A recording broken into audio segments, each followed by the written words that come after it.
going to ask you this question, and I would hope you give me the right answer. The last question is, what advice would you give to a rookie who is thinking about syndicating their first deal? Yeah, and I know what you want me to say, and I'm going to tell a story, and I'm going to give you the right answer. All right. The first deal that I ever did, I'm talking with your firm, and they're asking me, all right, what happens if you get hit by a bus? And I'm like, well, my dad was the other guy in the deal.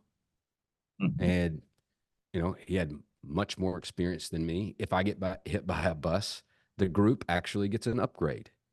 He's got more experience, more wisdom. He's been a designee since I was in high school.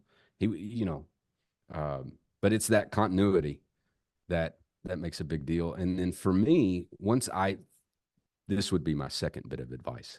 Once I actually started to try to raise money, it became abundantly clear that as I'm walking down the street on any particular day, in the back of my mind, I need to be thinking, right, I need to be purposeful about building relationships with people who might potentially want to invest in the future. I need to do that on purpose as I go throughout my day, every day.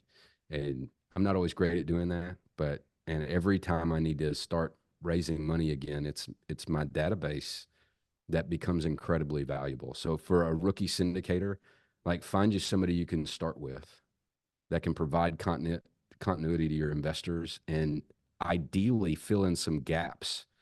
So if you don't have a lot of experience, find somebody with some experience. If you don't have a lot of track record, if you don't have a track record, find somebody with a track record. If you don't have much of a database, find somebody that's got a database. I've got a partner right now. I've had pretty good success in matching a broker who I would call a